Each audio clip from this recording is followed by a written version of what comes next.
Welcome to the Dumb Idea Podcast Show with Mike and Alex. We thank you for joining us as we have a couple of beers and a cigar and talk about what's going on in our lives. Grab an adult beverage and a smoke and settle in with us. Please like, subscribe, and comment on each show so we can hear whether you agree or disagree with our take on things.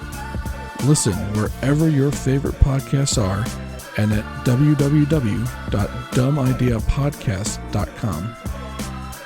So my 9-year-old son is super into baseball. We gave him the choice of playing either flag football or soccer or one of the other sports, and he wanted to play fall baseball, which it's kind of painful. Lots of walks. Watched an inning of baseball. The score after the first half of the inning was 5-0. There was exactly one hit. So it was pretty bad, but he loves it, and he wants to practice, he wants to pitch. And so we go outside and play. And I never played baseball seriously as a kid. Played disorganized sandlot type stuff in the neighborhood, but never on a team with umpires and coaches. It was just kids screwing around. And kind of fell out of, never really got super into the sport. But he actually got me into it when he was about 2 years old. And so this is about 2013-14 when the Orioles were actually good during the Buck years. And so we'd sit. My wife would go to work, and it would just be me and him, and we'd watch baseball. And he'd actually stay up and watch it, and he wouldn't want to put Mickey Mouse Clubhouse on. He'd actually want to sit there and watch baseball. And he actually got me into the sport. Because I started talking to one of my buddies at work who was super into it, another guy that was super into it, picking their brains, doing research on it. One of the things that kind of hooked me was Gary Thorne did play-by-play for the Orioles, and he used to do play-by-play for ESPN with Bill Clement. Mm-hmm. For hockey. Yeah. So you had a hockey commentator doing baseball, but I just liked his voice. I think Logan liked his voice. He's got a great voice. Oh, yeah. So he got me into baseball, and I thought, man, it would be really great to play baseball. But first of all, there's no adult baseball. I mean, there's probably an adult baseball league somewhere, but grown men really aren't started. When I was like, hey, I've never played baseball before. I want to play. Right. Right. And then I said, well, okay, how about softball? Which to me is kind of like the baseball light, Sure, the knockoff. But the pitching's easier on the arms, and there's more hitting because it's slow pitch, and it's like hitting a meatball, but I still managed to ground out to second.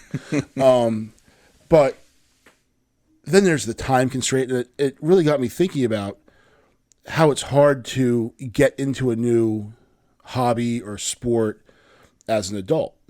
A kid who played baseball throughout their entire, Logan, my oldest, will have a much easier time, staying with the game because he played it. Now, I volunteered to coach one of his teams. Didn't really know what I was doing, but I did a lot of research and was able to, for the little guys, for the new players, make it a clinic style. And because my knowledge of the sport wasn't much higher than theirs, I didn't have to dumb it down that much because I was pretty much right where they were. But, there's a whole bunch of other things that if we were kids, if your daughter comes to you and says, I want to play field hockey, sure. I want to learn how to ride a horse. Okay. Well, maybe not. Horses are super expensive. Heck no. Buddy mine lets his daughter do that. God. Yeah. I want to do swim team. Okay, let's do swim team.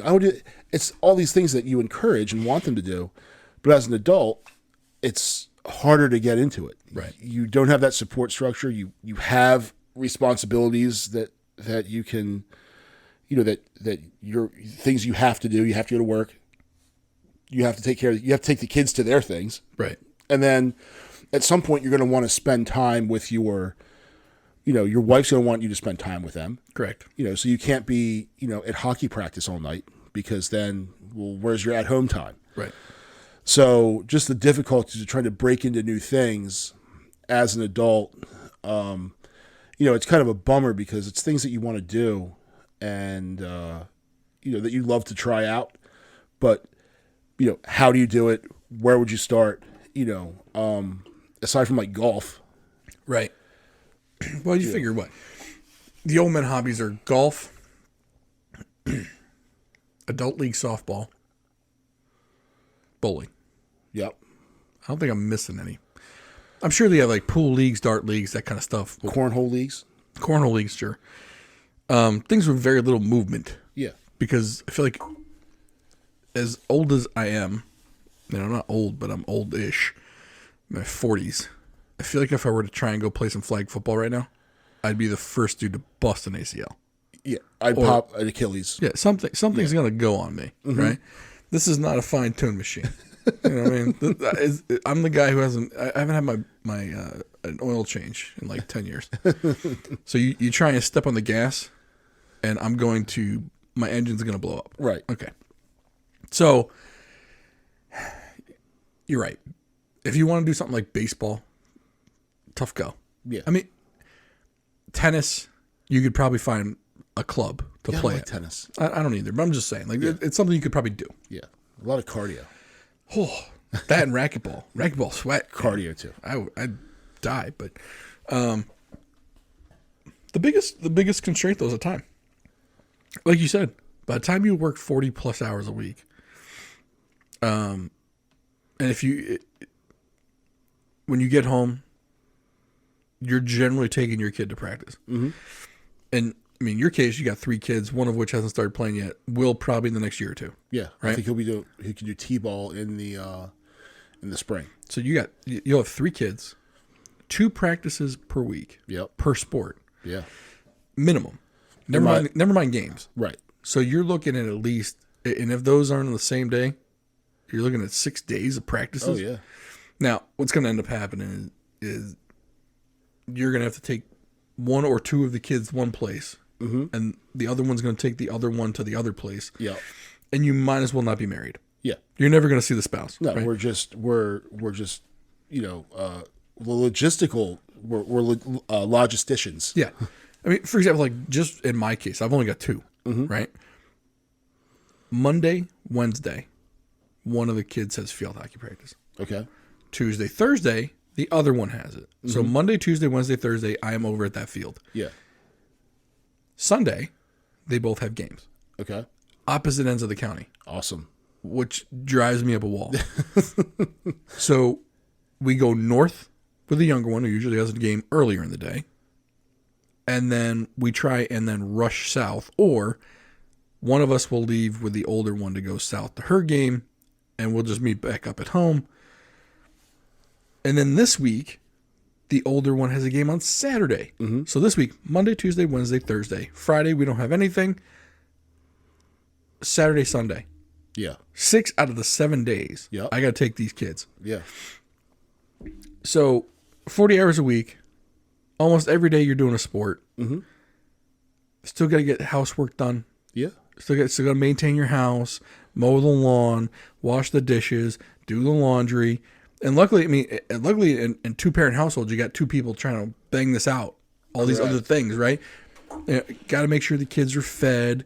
They're funny about that. They keep wanting to eat. The state says I got to provide 2 meals a day. Yeah. But and then, well, the other problem is, what are they going to eat? Because God forbid you don't put chicken nuggets in front of them. Oh yeah, it's not. I don't like the We had Chick-fil-A tonight. Great, wonderful. Get home. They got 15 minutes to shove it in their face before we got to go. Yeah. Well, youngest one ends up with like maybe 4 nuggets left over. I give them a 12-pack. I'm like, look, they're Hoovers when it comes to these chicken nuggets. Got him a 12-pack. She's got like 4 or 5 left in the pack. Wants to save them for afterwards. Okay, put them in the fridge. Go to practice, come home. I want my chicken nuggets. Great. That's what they're there for. I don't like them cold. You... What? You got to go to bed in 10 minutes. Shove them down. Let's go. Yeah. I don't like them cold. These are Chick-fil-A nuggets. They're like gold. Then you put them. If you put them in the microwave, they're gummy. Yeah. Look, I'm also a snob that won't eat French fries the second day. I will not either. Okay. I fully support your decision in that. My wife does. I put them in the air fryer. So she puts them in the little convection oven, the toaster oven. Grosses me out. Yeah, I'll put them in the air fryer.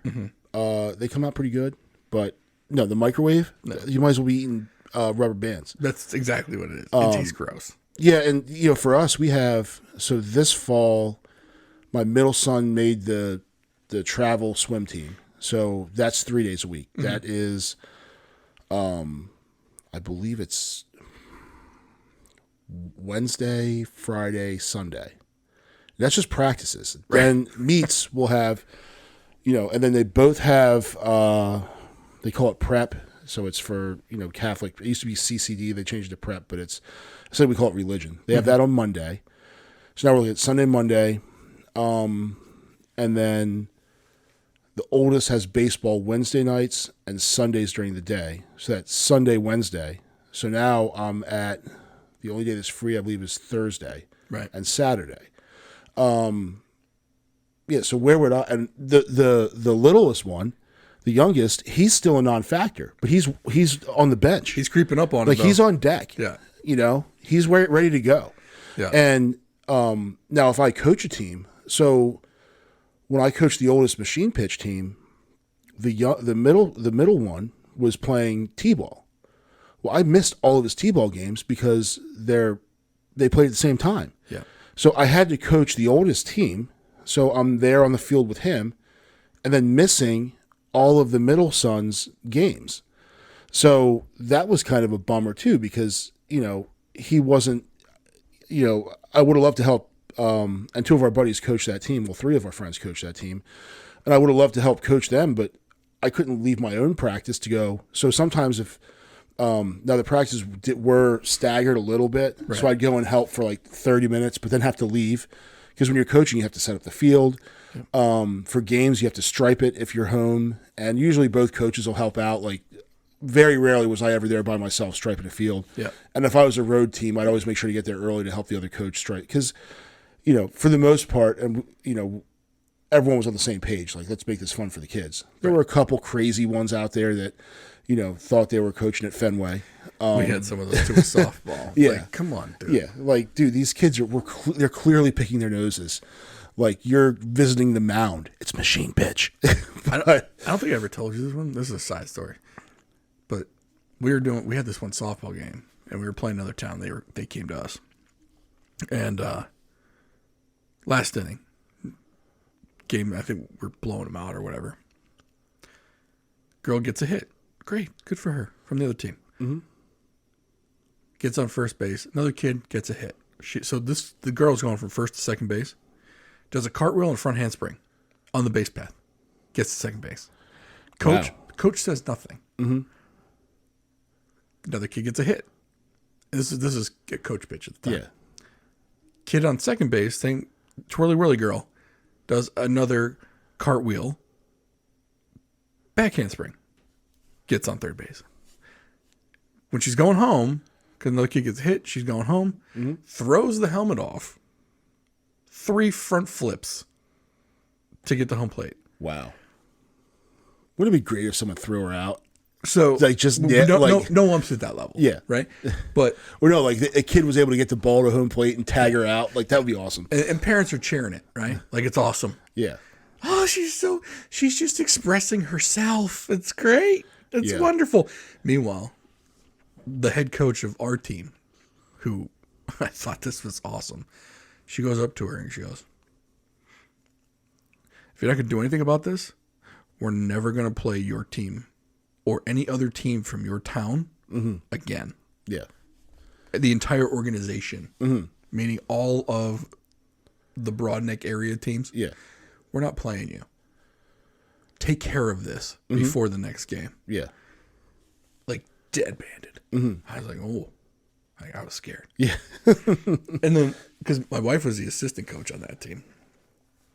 And I'm trying to remember which one said it or something. But, and then they ended up writing a letter to the commissioner of our group and said, this is what happened. Fix it. Yeah. Like, we're not dealing, like, some people would call it a Karen moment. I call it awesome. No, to me, in that case, it was awesome. Had I done that in any sport I played, bench. Yeah. Oh, now the coach, my coach would have been on me. And that wasn't how I rolled. And like I played ice hockey growing up. I was a goalie, and if my team scored a goal, like I didn't cheer. Like I didn't score a goal. Yeah. I was happy my team scored, that we did well, but I wasn't, you'd see some goalies that were like out, like pumping their fists and riding their sticker. I'm like, dude, you had nothing to do with this. Those guys sucked. Yeah. I was a goalie in another sport. Yeah. I'd skate around my crease, get some water, Yep. and wait for the puck to drop. Yep. I was focused on what I was doing. But like, playing hockey, I played hockey I played a couple years on a college club team, and I've been on the ice maybe, I don't know, 10 times since college. It was 20 years ago. And I loved hockey. I mean, I played it. I would have played hockey over anything else when I was a kid. And now I don't have the time to do it. Well, that's the thing. And when could you do it? Yeah. Now, thankfully, and it's weird because of all the sports, the hockey, I guess, apparatus, for lack of a better term, is the most geared towards beginners because it knows that in order to grow the game, you have to have beginners men's leagues, especially in this area, because a lot of guys didn't grow up playing hockey. Well, so there are adult beginner leagues that you can get into. Yeah. I also think that you would it's probably going to be the easiest on an adult schedule because most adult men's leagues play late at night. Yep. You'll be getting on the ice at like 10. Yeah. So, it's weird because hockey's really kind of found a niche there, where they play late at night because the rinks will stay open. Like if the rink's not selling ice, it's not making money. Yeah. So if they have ice to sell at, from 11 to 01, they're going to sell it. Yep. And if there's someone willing to buy it, they'll make sure the dude's there with the Zamboni to cut the ice when you're done, and it'll shut the lights off when you leave. That's the cool thing about hockey is it does seem to be the most friendly towards, and they're actually like instructional beginner leagues that you can get into if you've never played before. A good friend of mine in college just got into it. He's super into it. Now his kids are older, and one of his kids isn't into sports at all. And his youngest son actually got him into hockey because, kind of like Logan got me into baseball. Mm-hmm. I just don't have that outlet, Now, there are adult softball leagues and things like that, but when do they play? Sunday evenings? I'm going to take my one evening I have without anything going on, and for now, but what happens when there's a swim tournament? They could even be midweek, too. Yeah. You're right. It's a tough way to squeeze it in. Another sport that does things late at night, box lacrosse. Yeah. So around here, field lacrosse is huge in the U.S. Mm-hmm. In Canada, box lacrosse is the big one. Oh, yeah. Yeah, Adam Oates is a great. I don't know if you know who Adam Oates is. Yeah. Adam Oates, that was his number one sport. Yeah, a lot of Native Americans, mm-hmm. they play box lacrosse. Yeah, in the U.S. and Canada. In fact, mm-hmm. Canada has a pro league. Okay, like I forget, it's like the 08. It's the OLL or something like that. Did we used to have an indoor lacrosse? Well, we league? do. It's the National Lacrosse League. Yeah. It's the indoor one, and a lot of Canadians play in it. A lot of Native Americans play in it. Mm-hmm. I mean, shoot, in lacrosse, the Iroquois Nation mm-hmm. is its own team. Okay, like recognized by international lacrosse. Yeah. There's an interesting story about that. They had trouble going to the World Games because their passports weren't recognized mm-hmm. As a sovereign nation. So they don't have U.S. passports. They had Iroquois Nation passports, mm-hmm. and they weren't recognized by the host country. Wow. And then the other thing that happened. So they finally got into play, but the other thing that happened was the international body didn't recognize them at the time either. Mm-hmm. This was a little bit before that. So it was either Scotland or Ireland said they qualified, mm-hmm. and they said, we're not going to go. They have our spot is theirs. Mm-hmm. Because they were they were the last team to qualify. Yeah. And they said, no, this isn't right. Like this is a Native American sport. They're the Iroquois Nation. They deserve a seat at the table. Well, and play wise, they're very good. Yeah. Like they're probably the top 3 or 4 team in the league, in the world, mm-hmm. next to USA and Canada. Yeah. There's probably maybe one more that might be up there with them, but it wasn't like they didn't deserve a spot. Mm-hmm. Everything had to do with the fact that they were, I guess, a nation within a nation. Yeah. So they weren't, there was like some weird oddity rule. But anyway, my point was the box lacrosse in the U.S. isn't as popular, mm-hmm. but there are leagues. In fact, there's one in Baltimore. And you can go in as a beginner and play. Mm-hmm. They'll teach you. I mean, the guys there are very welcoming. Yeah. In fact, a buddy of mine who was a field goalie learned how to be an indoor goalie. Okay. And he ended up being very good. Because like the indoor goalie, they play more like ice hockey goalies. They do. They do. They keep the stick between their legs, and their pads, everything look a lot like hockey goalies do. It's a lot bigger pads wise. Yeah. And the weird thing is the goal is a lot smaller. Yeah. Like there's very little room to shoot at. Yeah. In a box lacrosse game for offensive guys. But that's another story. But so like if an adult wanted to do it, there would be a welcoming crowd there to teach, and the timing, because they wouldn't start games until around 10, just like because you're mostly using hockey rinks. Yeah. That don't have the ice out. Mm-hmm. I think Benfield has. I mean, I know the old rink there is now they put turf over it. Yeah, and I know they do. What's that? Not foosball, but it's like the little soccer ball that you play inside with. It's not futsal. Futsal, yeah. Is that what it is? I was going to call it foosball, but that foosball is with the sticks and the. Is futsal the one though where they have the net? Yeah, but you play like inside, like it's a smaller. But it's like volleyball with your feet. Isn't that futsal? No, I think futsal is like soccer. Is it? Yeah. You could be right. Yeah, I'm pretty sure it is. I'm pretty sure, though, there is a game where you basically play volleyball with your feet. Yeah, I'm not sure what that game is. I'm not doing that one. No. No, because some of those dudes. Yeah. Like, first of all, to get the ball, like, to spike it with your feet, yeah. you gotta get your leg up there. And I ain't get my leg anywhere near there. But then where's your head go? On the back of it cracked open on the court. I don't know where your head would go. Jeez. Yeah. You got to be an acrobat to do that. Forget that. No, that sounds like way too much athleticism. Yeah, right. Yeah. So box lacrosse, I mean, so there are sports, but like you said, it comes down to time. Right. Now, there are some, like pickleball. Now, supposedly pickleball is a blast. And it's like tennis. And you play it with like a really big like ping pong paddle, and then you've got the ball's like a wiffle ball. So the games are designed to move really fast. It's like a tennis court that's like half the size or 3/4 the size or whatever, but it's You talk about like paddle, like remember beach paddleball? No, this is like a tennis type game. Right, but I mean, is it the same kind of like that big paddle and like it's a rubber, kind of like a rubber ball? Yeah, but it's like hard plastic. Yeah, it's like a solid wiffle ball. Right. And like old people love it. Like it's huge, like down in Florida, and then Lindsay's aunt and uncle down in Wilmington. Like when we were down there on vacation, like we were going to play. You going pro?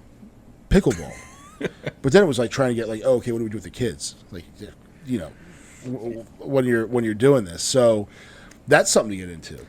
But again, when's the time occur? So I definitely think in like a parent's life, there's like a dead zone of time. Mm-hmm. Oh, I'm in it. Well, we're in it, and I don't necessarily mean that in a negative kind of way. Yeah. But it's like the time where your kids, they're not obviously not old enough to take themselves to practice. Mm-hmm. And they want to try multiple sports. They want to try multiple things. So you might end up going to 3 different things in a season or 2 different things in a season or whatever. So, but you don't want to discourage them because they want to try things out. You got to see what they like, right? But for the parent, I would say like ages, I'd say probably the ages of like 5 to 12. Mm-hmm. Your time is not your own anymore. No. Between all the other commitments you got to do and their commitments, and of course, other stuff going on in life, visit with relatives, friends, this. When do you really, so what do you end up doing? You either sacrifice your sleep, because you're going to go and do your thing at like 10. Yeah. And hope it's not the night that your spouse wants to hang out with you. Right. Or that you're just going to be up to do it that night. Yeah. What happens if that was a tough day? You're just like, mentally, I got to check out. Well, just something as simple as trying to go out for a couple beers with the fellas. Right. Like, just the other week, like we were supposed to go out, and I'm like, I'm just getting home. Right. Like I'm out. Right. So, it was stuff like that, just to record this podcast. Right. I got to put it on the calendar. Right. Like every Tuesday, I have podcasts written down. Now we might not do it but it's a podcast. Right. And and there are other hobbies I used to like. I used to love building plastic models. So do model cars, airplanes, tanks, whatever. I had all kinds of stuff. I had this entire I had a little airbrush, a little tiny compressor a little airbrush, different drills, knives, sandpaper. I mean, and I did it all through college, and then get my first real job. I didn't have time to do it. I was so tired when I got back. Right. And then, I've built. I think I've done 2 or 3 in the last 20 years. When I used to do like 2 or 3 a month. Right. And I'm like, but it's an expensive undertaking. You got to buy all this stuff. I'm like, well, how did I afford it when I did it in college? Well, I didn't have kids to feed. Right. I didn't have practices. I didn't have car payments. I didn't have all this stuff. Didn't have a mortgage. No. So I was like, man, I think I had more money when I had a part-time job in college than I do now. And I think I did have more disposable income then. Never mind the fact. A frozen pizza, dinner. Oh, yeah. Dinner, $5. I mean, left to my own devices, it still is dinner. So, no joke. Yesterday's lunch, frozen pizza. Yeah. For me. Kids are at school, I had it. Totino's Pizza. McCain Elio's. Oh, wow. Yeah. I went back. Square? I went back to the square. That's the same thing that schools serve the kids on Fridays. Actually, I tried what the kids had from the school. That's not pizza. I'm sorry. Yeah. Like, I was talking to my wife about this. Because, when the kids were doing remote learning, and they had the federal program that was feeding all the kids, basically, and you could run up to the school and get the lunch and dinner, because they were giving lunch and dinner out for these kids. Oh, yeah.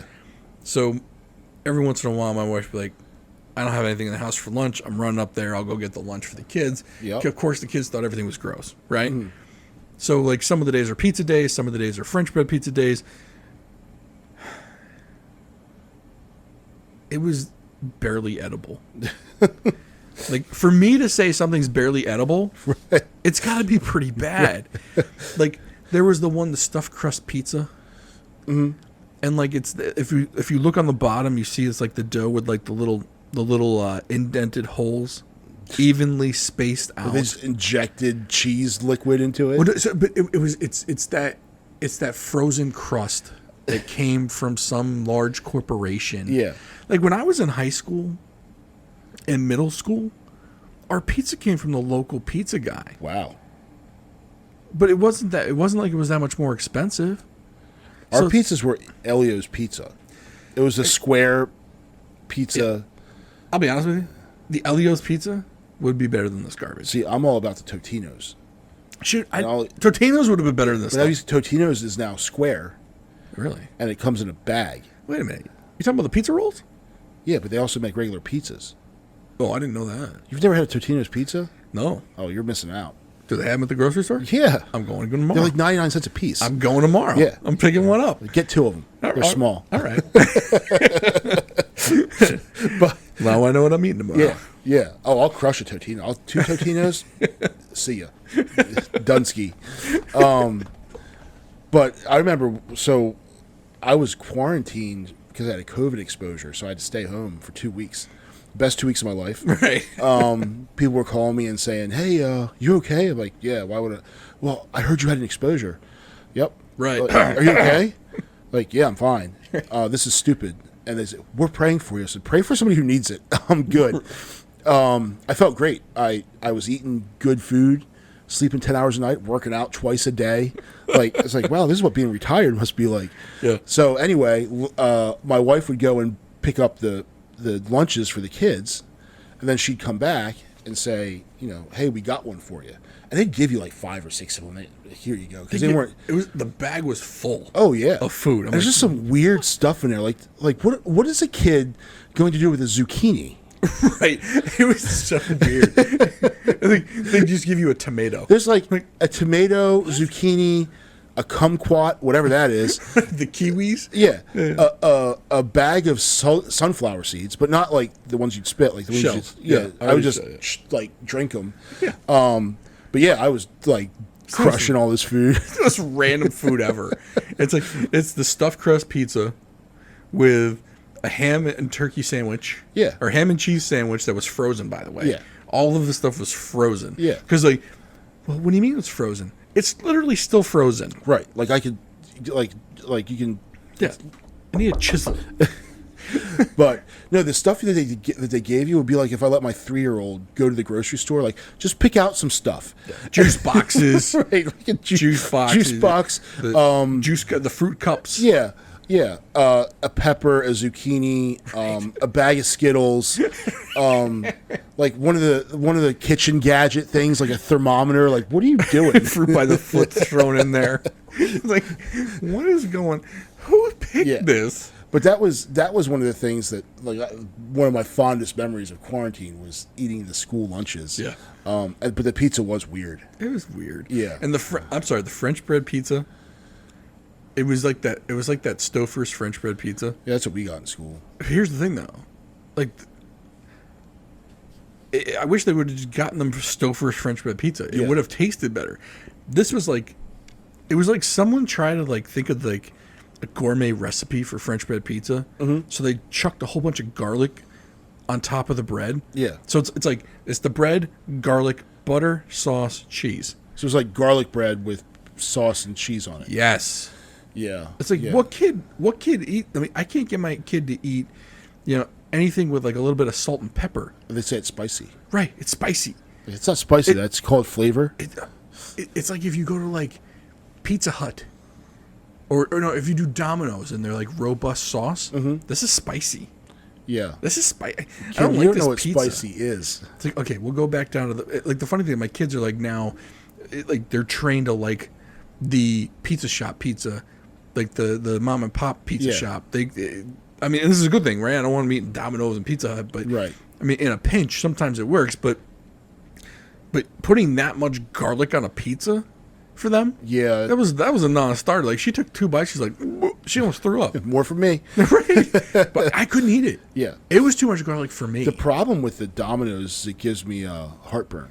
That sauce is super acidic. Yeah, acidic stuff gives me heartburn. That's an idea for a show.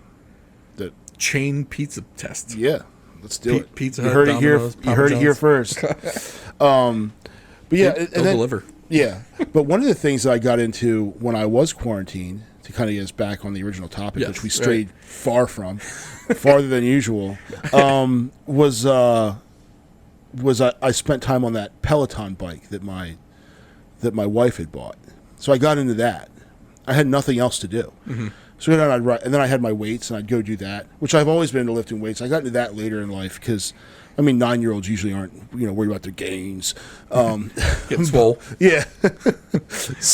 But I was doing, so I used on the weights and then using, riding the Peloton. And so I kind of got into that, and I was getting, so I'd spend an hour on the bike, and my butt wasn't, complaining too bad. That's what hurt the worst was my butt, not the legs or anything from the workout, but like just sitting on that seat because it's not the most comfortable seat. No, it's having a seat lodged up my my derriere. Yeah, no thanks. Yeah. I'll pass on that. Yeah, giving you the checking your innards, but so I got into that. I guess individual stuff you get into that's more work. It seems like everything adult wise, it's not about fun. It's more about like, okay, I want to get 30 minutes of exercise in. I need to better myself. Yeah, so I'm going to ride the bike. I'm going to lift weights. I'm going to run. I'm not running. I hate running. But I know a bunch of people who later in life they got into running and they run marathons and, they sadistic people run 5K. 26 miles is a long drive. We've talked about this. You know what? I told you to stick around putting in the back of my car. 0.13? 0.0. That's what's going on in the back of my car. It's like, I'm not doing this. Like, it sounds awful. Like, I used to have to run 5 miles when I played lacrosse in college. I'm a goalie, and they're having me run 5 miles. I'm a midfielder, right? Of course I would come in last place. Of Yeah. course I finished 5 minutes behind the next last guy. Right. It was miserable. Joints hurt. Yeah. Feet hurt. Like, and look, I get it. Some people are built for that. I am not. Yeah. When I played lacrosse, we used to do Indian runs. Oh, Can you call them that anymore? I don't think you can. I think you call them ladder runs now.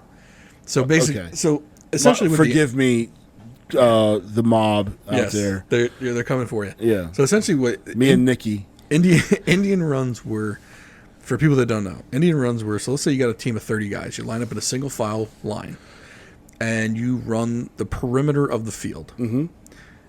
And the guy in the back has to sprint all the way to the front. Yep. And then the next guy goes, and the next guy goes. So it's like basically the caterpillar. Yeah. Yeah. And you go for the coach usually does it for a really long time. Yeah. And so like the first couple of sprints are right. Which for me was once. It was a really long time. Well, and the coach is usually like, so they know what the deal is. The deal with this is the guy in the front, when he gets to the front, he knows to slow this thing down to barely a jog. Yeah. Until the coach says you got to speed it up a little bit, right? But the first couple of sprints from the back, you're doing all right. First two, you're good. But then the jogging takes its toll on you to where the point where your legs start to feel like jello. Yeah. And you still got to sprint to the front because and it's not like everyone is standing still. I mean, the jog is still the jog, but you still got to pass moving people. Yeah, and hopefully the guy in the front slowed it to like an airborne shuffle pace, like a 5 mile an hour pace, like barely running. Yeah. Like if you're going any slower, you'd be walking. Well, you know what happens though? It's because you're sprinting to the front. When you slow down, you still think you're slowing down. Mm-hmm. But because you're slowing down from a sprint, you're still kind of moving. Yeah. So like the initial jog is slow.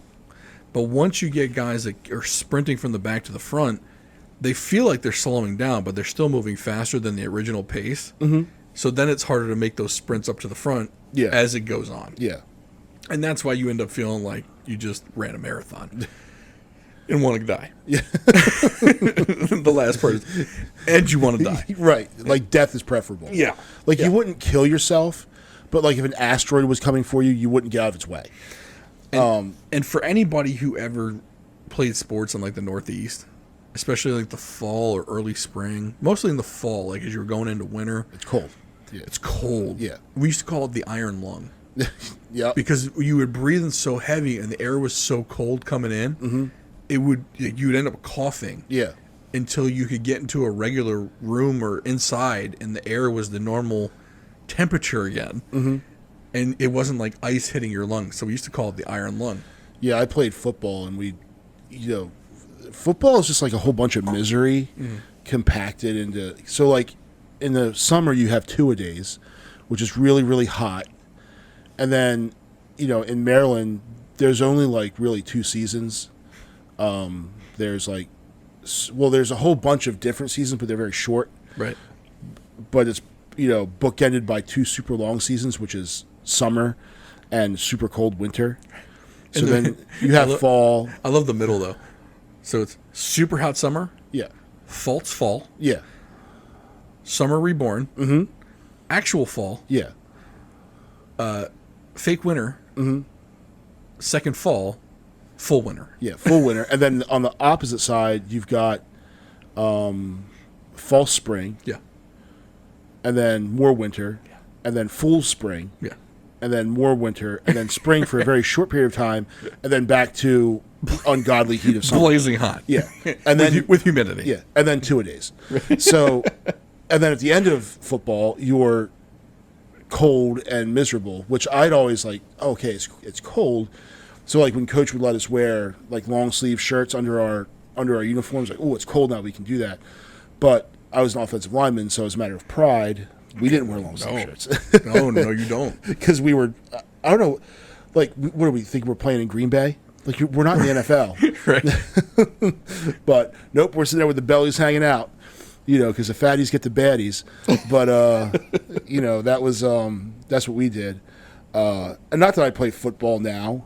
Now there are some adult football leagues, and one of my friends tried to get me into it, and I seriously considered it, and I thought, wait, this is football. Yeah. Like, this isn't like a bunch of guys playing softball who probably shouldn't be doing it anyway, but are, or a bunch of dudes that are, maybe playing a pickup hockey game or bit. Like, this is it was full contact football. And I thought to myself, like, I used to get hurt when I was in my 20s and late high school and college playing football. Here I am. At the time, I was still in my early 20s, maybe mid 20s to early 30s, and they're trying to get me to do this. I'm like, no, there's nothing smart about this.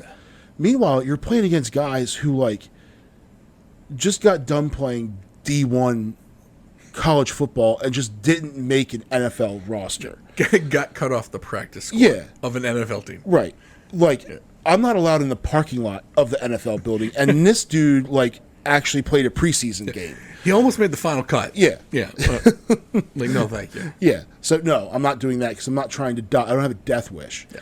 And the guy that was trying to get me to do it got a full scholarship to play Division I college football. Right. He's like, man, you're big. I was like, yeah, but I'm also slow and fat, and everything on my body hurts just naturally anyway. Right. And you want me to go play football? So against the guy trying to get in shape to be on the NFL roster. Right. Yeah, you want me to block him. Yeah. I want to be a tackling dummy. Like, I'm sorry, I did scout team, okay? I know you're a chew toy. So, yeah, so that was out. I guess when I was so I'm really into aviation, as I've said a couple times, and I'll start getting some weird airplane stories, but I did get into flight sim as an adult. And it was cool. Like, I had an actual yoke that clamped to the desk, big monitor, a throttle quadrant that clamped, rudder pedals on the ground. Like, it wasn't. I mean, some of the setups that people have are crazy. There are guys that go and they'll buy like the cockpit section from an airplane boneyard, have it cut off the airplane, right, put outside of their house, cut a door into their exterior wall so they can get into their cockpit. I wasn't like that. Right. If my wife would have let me, I would have been. Oh, boy. But once the kids were born, took it down. Everything's in a box in my attic. So I'm not doing that. Right. So it's then like, could I get back in that? Yeah, but I'm going to spend a ton of money doing it. Yeah. I think anything that has anything to do with activity is tough to do, especially sports, right? Because you got to drive to the venue. Yeah. And like in the case of hockey or indoor lacrosse, it's not close. I mean, it's at least 15, 20 minutes away. Yeah. Now, luckily here, the Naval Academy rink's close. But even that's 15 minutes away. 15 minutes away, you get there, you got to suit up. Oh, yeah, stretch so you don't die. So, I mean, basically what I'm saying is the time commitment isn't the hour game time. Right. You got to book in that with at least 45 minutes on either end to get ready to go, and then also undress and do all that stuff, and then you're driving home. Try not to wake anybody up. Yeah. But then, then there's always the conversation of, well, what about the non-active activities? So, like, other hobbies, a couple years ago, we used to have a pretty consistent poker game. Mm-hmm. And we got guys that would come and play who never played poker before, just because this was the new hobby. Yeah. That didn't take up a ton of time. Or we could play for a few hours because we started at like 9:30. Because the kids were in bed. Kids were in bed, right? I can do whatever I want if I take a kid or they're in bed. Right. So, like, I could tell my wife, like, hey, I'm going to go to the strip club. And she would say, no, you're not. And I'd say, but I'm taking the kids. And she'd say, have fun. Right.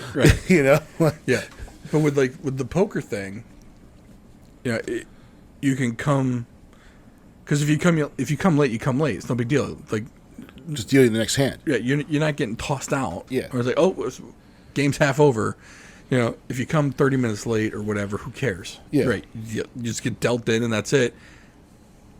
The object isn't to play cards, it's to sit and talk and booze with friends. Yeah. Eat some junk food, whatever it is. And you don't have to be good at it. because Right. the stakes are generally pretty low. I mean, this isn't. I'm not sitting down with Daniel Negreanu. Yeah, what was our game? $20? It was $20, and for the most part, everyone walked home with at least 10 of that 20. Yeah. Like some guy. So, because we always made it so that everyone would leave friends that came friends, right? Right. So for $20, if you left and you didn't have your 20, you weren't dead. Yeah, you weren't Right. like, oh, you bastard. Yeah. I can't believe you did that to me. What, $20? You'll get it next week, whatever. Yeah. And we did it once a month. It wasn't a weekly thing. Yep. Or we do it once every other month, or whatever it was. It wasn't like a huge time suck. Yeah.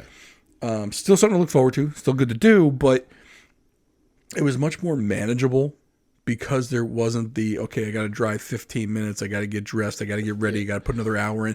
By the way, when I get home, because I just exerted all this energy, I'm exhausted now. Yeah. Yeah. Or when you play hockey, I'm exhausted and I smell like a giant butthole. Yeah, that ain't gonna help the love life. Yeah. That's for sure. But, and the thing is, it didn't cost anything aside from the $20. And Right. maybe buying some food or bringing some beer. It wasn't like it wasn't a huge commitment. Now, like, if you want to play on a hockey team, like, that's a commitment. And I played in men's leagues back before the kids were born because I just kind of continued a little bit before it, right after high school. Then after college, I played in a men's league. And the thing is, like, now you got to come up with $1,500 or whatever it is to play. Yeah, it's not cheap. Yeah, and then like me now, I have to buy all new equipment. Right. Because all my stuff is old. Like it's not even old to the point where that looks bad. Like it's old to the point where like it's not safe. Even if it's something cheap though. Yeah. Like let's say you go play not that I could ever do this, but if I went and played in like a men's soccer league, I still think you're paying like $250. Yeah. $300. Yeah, and then you gotta. If you're only doing $20 a night poker night, guess what? I can do 10 poker nights. Yeah. Over 10 months for that. Yeah, and then you got to do. And if you do something like softball, you need a bat. You need to pay the league fees. Glove. And then uniforms. and having played in men's leagues, I played on a team where no one showed up. Ugh. And when you're a kid, like you never want to come off the ice. You'd skate the entire time, just flying. As an adult, like we'd get in arguments over who got to sit longer. Right. Like I'd be sitting on the bench, and then some dude would, like come up, "Hey, Mike, you're in." Like, nah, dude, I just sat down. Screw you. Get out there and skate. Or you see the one guy on the ice. He's making it. He's like he taps the helmet. Yeah. and he's like skating toward the bench, and everyone on the bench is like, "Nah, dude." They're pointing to him to stay on. Yeah. Stay, buddy. Stay. Go ahead. Like it's like they're doing him a favor. Yeah. And he's like, "No, I'm dying. I gotta come off." And to play hockey right, like it's an all-out sprint. If you look at, and the thing is, I think people have now in my head, like when I did play, like in my mind, I looked like, Sidney Crosby or John Carlson or any of these NHL guys. Like that's not what in my head. That's how I played. Right. But I didn't look like that. But those dudes, like NHL shifts, minute and a half max. D-men stay out longer. Like you'll see your top pair defenseman will get like 35, 40 minutes of ice time. But that's at the NHL level. But for those 30 seconds, those dudes are an all-out sprint. And then the shifts are short because they just can't be any longer than that. For us old folks, like an all-out sprint for 30. You want me to do what for? I can't do anything for 30 seconds. Right. I mean, I could drink beer and sit here for 30 seconds, but something physical, like, nah, I'm not doing that. It gets hard. Then you do something stupid and hurt yourself. So now you're hobbling around getting the stink eye from the wife because you can't help with the kids because you hurt yourself playing hockey with a bunch of idiots. Right. So you better be able to come home and, if you got to put together the kids' lunches in the morning, you still better be able to do that. Yeah. There's no, I can't get up. No, get up. Yeah. You wake up, you feel like you got hit by a truck. Yep. Or like it was when you couldn't get off the ice, just go get a penalty called on you. Right. So I'll never forget, I'm standing there and like the referee's right in front of me and I want to get off the ice. So I slashed the player next to me and not like in the shins. And I did it again. I looked at the ref and I did it again. And he's like, Dude, I'm not calling that penalty on you. You're stuck out here. Sorry, man. I'm doing it. Meanwhile, the other guy's looking at you. He's hitting you because he wants to get off the ice. So you're just two guys just banging shin guards, looking to get off the ice, and the guy's like, no. Yeah, the ref, who's another old guy, looks at me and he says, "If anyone sits in that penalty box, to me." We're all just like, "Why are we here?" Because the idea is always better than the execution, right? Mm-hmm.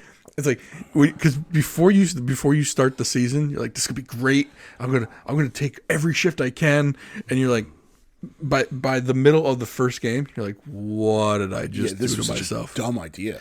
And then the other part of it is there's always the one guy who's like super in shape still. Oh yeah. Or the one kid who he just finished his college career or whatever, wasn't not trying to make the pro, but the kid can skate and handle the puck. Right. And so now 40-year-old me is I got to skate down this kid. Yeah. No, get out of here.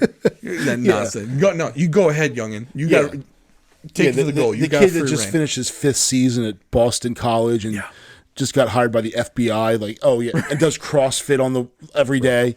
Like, or you get like the 35-year-old guy. So he sees that kid and he's like, oh, I can compete with him.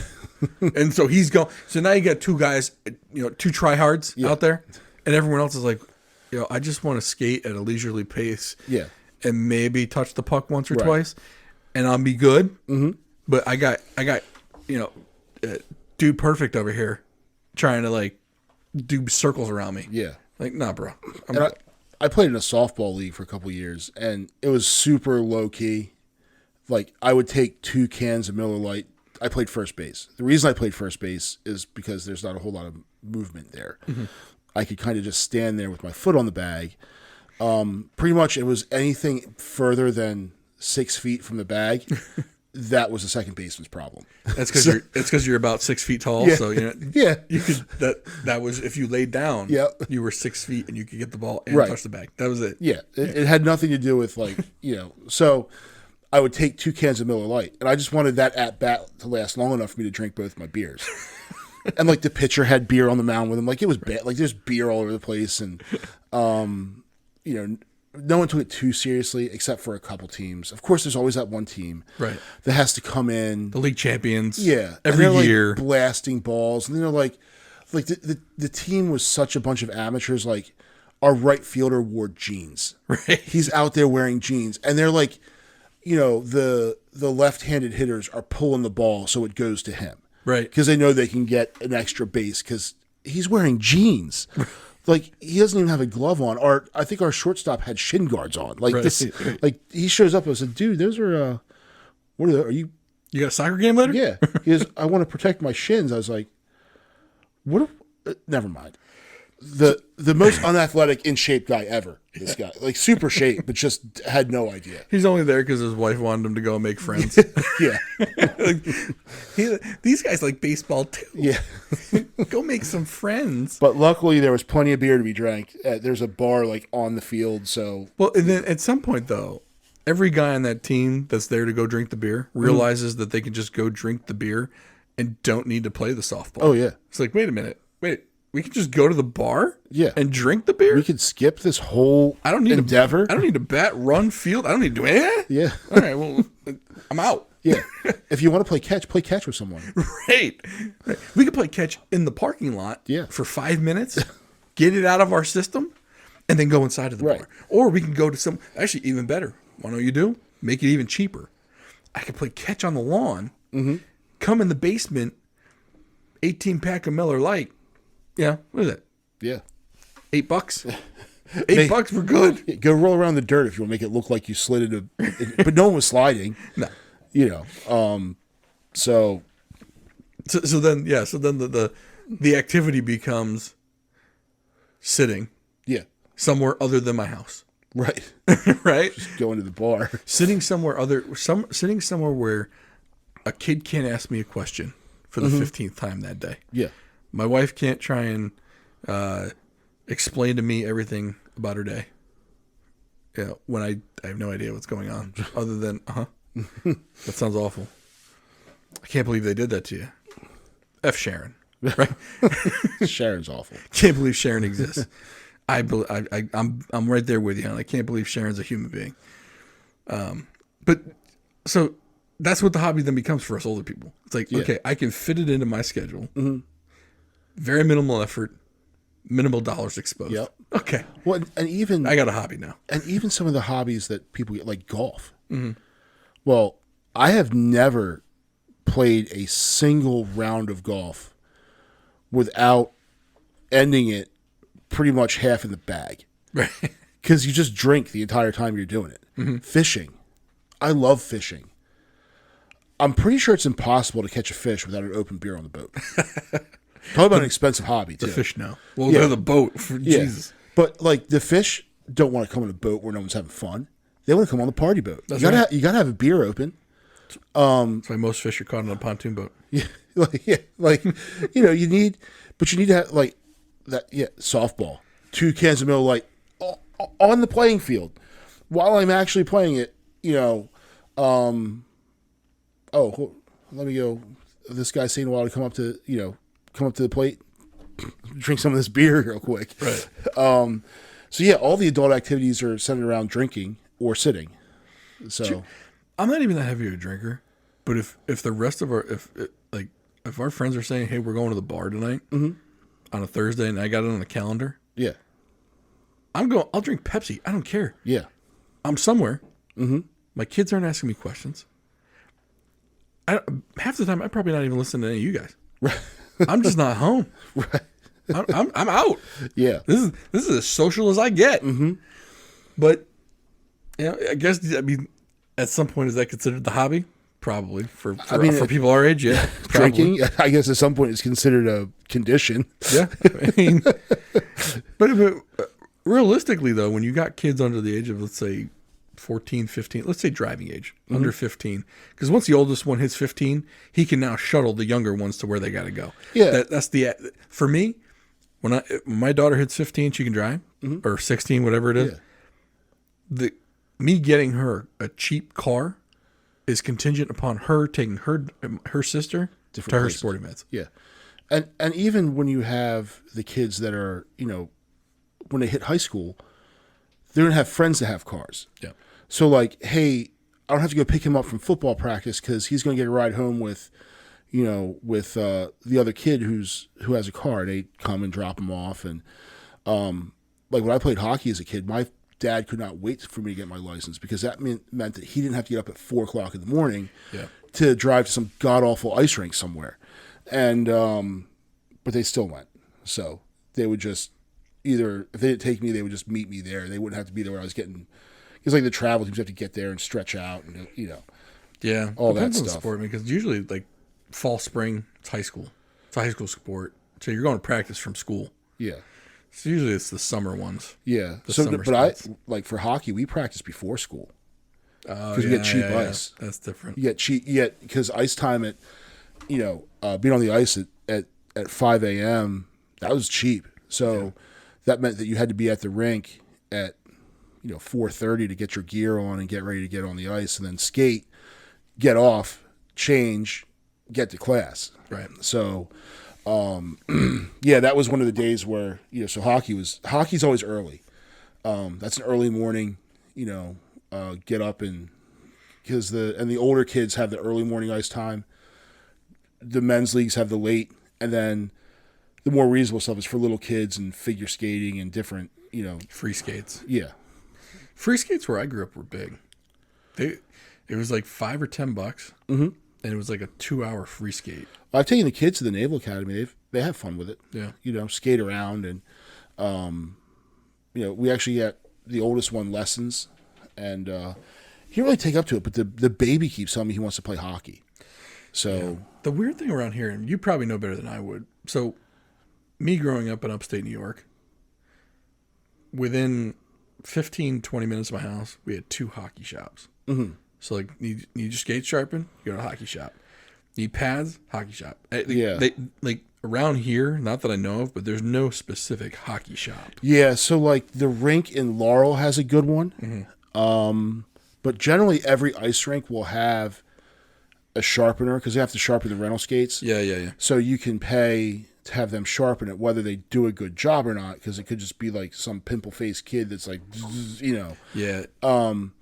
As far as buying, and usually the rinks will sell stuff like they might have a couple sticks for sale. They might have tape. The equipment they have there is usually pretty expensive. Now, the hockey store in Laurel is pretty good. Yeah. They've got some decent stuff there. But even Laurel's like 30 minutes away from here. Like I said, when I grew up, I had two. Mm-hmm. Like all the equipment you could think of. Could custom order stuff if you wanted to. The person there sharpening skates knew what they were doing. Yep. Like, and there were two of them. I mean, this isn't just one. And they had business for days. And if you wanted to spread out, if the radius was like 20 to 30 minutes, there were like 6 of them. Yeah. But as far as equipment goes, online sales dominate that.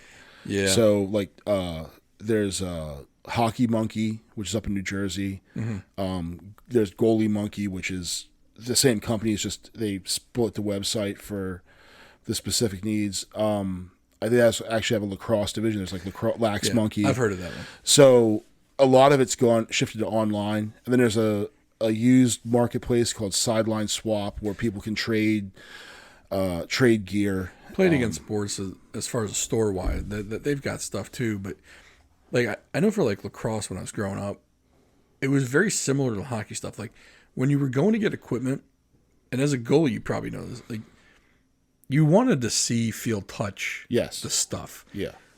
Same thing with like the skates for me. Like when I got skates, I wanted to be able to try them on. Yeah. With lacrosse, for me, I wanted to check the heads out in the store because, and this was like when I started, or when I was getting to college and whatnot. It was right when the offset heads were coming out. Okay. And they were just different. Yeah. Right, and the way you strung, like, and at that time, different types of mesh were coming out. Like they had the traditional stringing, they had the mesh stringing. For me, I always wanted to go and touch, feel the stick itself, and I wanted to look at the different ones. I wanted to see how the ball felt in each one. Yeah. Now I was a goalie though, so I only had like 3 sticks to choose from. But I wanted to before I made the decision because they weren't cheap. Yeah. I wanted to touch, feel, whatever. And see what they were like. And same thing for like MIDI sticks, D sticks, whatever. Guys wanted to have it in their hands, see how they felt with gloves on. Yep. Like with a hockey stick, like in your bare hands, it feels a lot different than it does with gloves on. Oh, yeah. To the point where like in lacrosse, guys were cutting the palms out of their gloves, right? And I think some hockey guys even did that too. Yeah, it's actually a penalty. Yeah, to cut because you can grab onto someone's jersey, but it looks like you just have your hand on them. Yeah. Well, I mean, the fingertips. So like your fingers didn't come out. Yeah, but like the palms did, so you could feel it. Yeah. But yeah, I don't even know where we're going with this. Yeah. So how did we get out of stores? Well, no, and the thing is, like, but it is to try to equip yourself. Yeah. Now, because everything's online, the prices have actually. They're not as ridiculous as I thought they would be. Yeah. You can buy complete packages. So if you want to get into hockey, you could buy, different levels of gear. They have the same thing for goalie equipment. One of the neat things is that the custom market, because of like the advances in like computer aided design and all that stuff, and the machining of it, it's all controlled by computers. It's not really. It might be hand assembled, but it's not really handmade. You can get some decent custom goalie gear from like True Hockey. I think VH is a company that does it.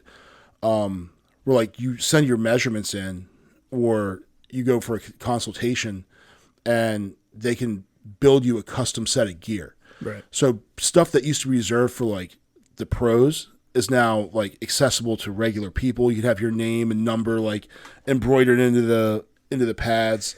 Yeah. And it's not cost you an arm and a leg. So I don't know. Do you remember there were 2 companies that were fairly popular around us, Brian's and DNR. Yep. Those were like the 2 big goalie equipment companies for us. Now there was always CCM. Yeah. But Brian's and DNR were like so the better stuff. Yeah, so DNR was that was out of Quebec. it stood for Daigneault and Roland, and that was the I actually had some DNR pads. Brian's was good. Heaton was good. Brian's still around. Heaton isn't. Vaughn makes pads. I remember Vaughn. But then Reebok started getting into it. Yeah. And like Henrik Lundqvist wore Reebok pads for forever. Well, then Bauer was bought by Nike. Yep. And then, but a lot of those pads, they were made by someone that knew. Like the Reebok pads were made by someone who knew what they were doing. Right. Slapped a Reebok logo exactly. on it. Yeah. So it was just some badge engineering. And that was bad. So when Nike initially bought Bauer, they tried to put the Nike logo on it. Mm-hmm. And it I guess the sales weren't as good, so they put the Bauer logo back on it. Yeah. And I don't think they ever put the Nike logo back on it. Yeah. But yeah, it was CCM is still around. Is CCM STX? I don't know. I think they merged at one point. Yeah. But I'm not sure. Well, STX is getting heavy into is actually making hockey equipment now. And then Well, that's what so I think CCM and STX a while back. I think they combined, but I'm not sure because STX is huge in lacrosse. Yeah. And then there was Mission, which started out making roller hockey stuff, got into ice, and then now makes lacrosse gear. And the thing is, there's so much crossover between all my hockey buddies play lacrosse. Yep.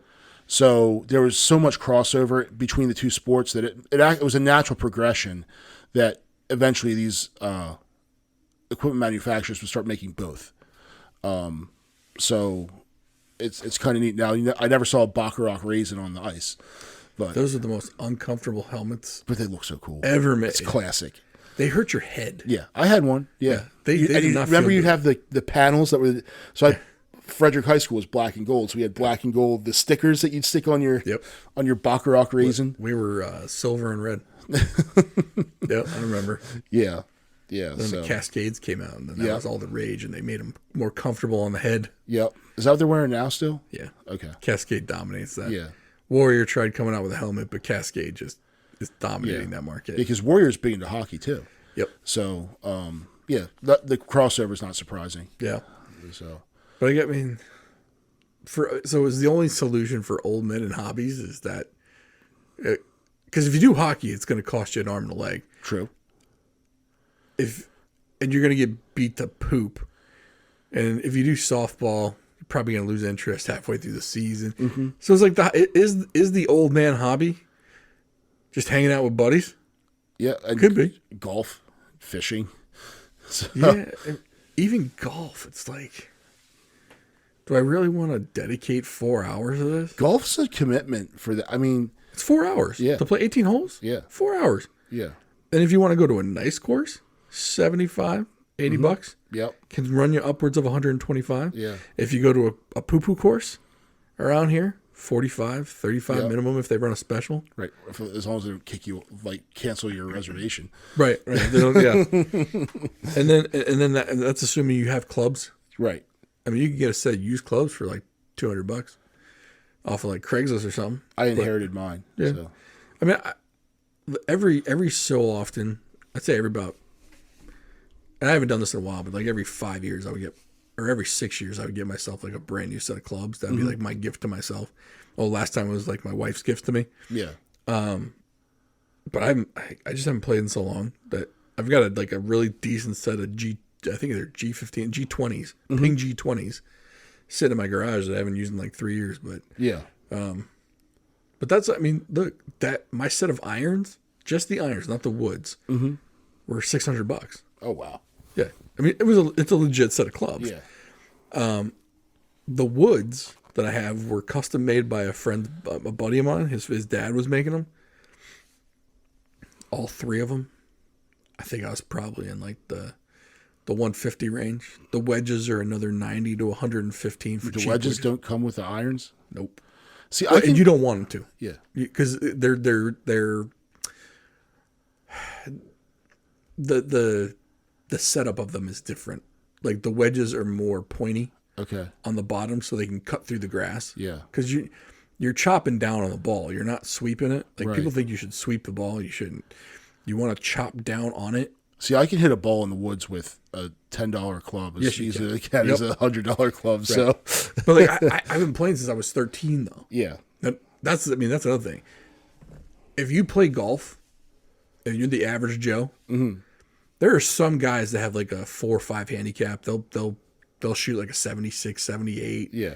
And they're shooting like the 85, 90s, whatever, or 80, 82, 83, 85, whatever. It's like a 14, because par 72, so 82 is 10 handicap. So they're like the low 80s, but they could get in the 70s or something like that. Yeah. But someone like me, I mean, my best scores were high 80s, but I've been playing for 20 years. Yeah. Think about that. If you put 20 years of effort into a sport and you're good not a at it. pro, what the hell are you doing with your life? Right. Yeah. You're then just dicking around. And so, you know, a buddy of mine who had like a 6 handicap, and I used to play with him a lot. And he was like, "Why are you getting mad at yourself?" Like, "Man, I can't. I'm not hitting the ball the way I should." He goes, "You're not going to the Waterbury Open. Right. Just relax. Yeah. Play the game." And so that was probably the best advice he gave me, because now when I go, it was like, I don't care what I shoot. I'm here to have fun, shoot the breeze, maybe do a little gambling on the course. Yeah. Because there's a game you can play on a golf course. It doesn't matter how good you are. It's called Bingo Bango Bongo. Basically, it's the longest drive in the short grass. It's the longest drive in the fairway. Now, you can have some guys that bomb the ball, but they never get in the fairway. So a guy who barely makes it in the fairway might be the only one in the fairway. Yeah. He gets a point. Then you get first on the green. Okay. So it's longest drive in the short grass. First on the green. Closest to the pin. First in the hole. Right. Those are the 4 points. And it's usually a quarter a point. Yeah. Generally, by the end of the round, somebody owes somebody $1. Yeah. Right? But it doesn't matter how bad you are, you still have shots to get points, because first on the green, well, it's basically whoever the furthest away goes first when they're shooting. Yeah. So even if you might be laying 8 and I might be laying 2, but we're both just outside the green, Yeah. you're still shooting first. Or because you're just outside my ball. Yeah. And if you get on that green first, that's another point for you. Yeah. First in the hole, same thing. It's like it's always the person furthest away that goes. So it doesn't matter if I have less strokes. Right. It's because of how golf works with who goes first. It's always the ball furthest away from the hole. Yeah. So you could be laying 10 on the green, but if you're just outside my ball and I'm sitting 2, you still putt first, and you can putt it in. You could be first in. Yeah. Even though you got an 11 and I've got a 3, and I putt in for a par 4, you know? So that's the way to kind of make it more fun, is playing games like that. But you got the cost. The cost is, it can run a lot of money. Yeah. I mean, even if you buy that, $20, $30 set of clubs off of eBay or Craigslist or something, you get $75 a round. It's like, you got to commit. Look, 4 hours is how long it takes to play. Never mind drive there and drive home. Right. And of course you want to drink something. You want to drink and eat something after the. What are you, 6 hours? Yeah. It's an all day. Yeah. What spouse is going to be like? Go ahead. Go ahead for 8 hours. You deserve it. You're going to work. I know. But I guess I'd be interested to hear if anyone else out there, like, what their hobby is. What is there something that's inexpensive, doesn't take too much time, other than just going out and hanging out and drinking some beers at the bar or something, watching a game. But love to hear what people got to say. Please like, subscribe, share, comment, rate the podcast on the podcast platforms if it's available to you, and we will see you next time.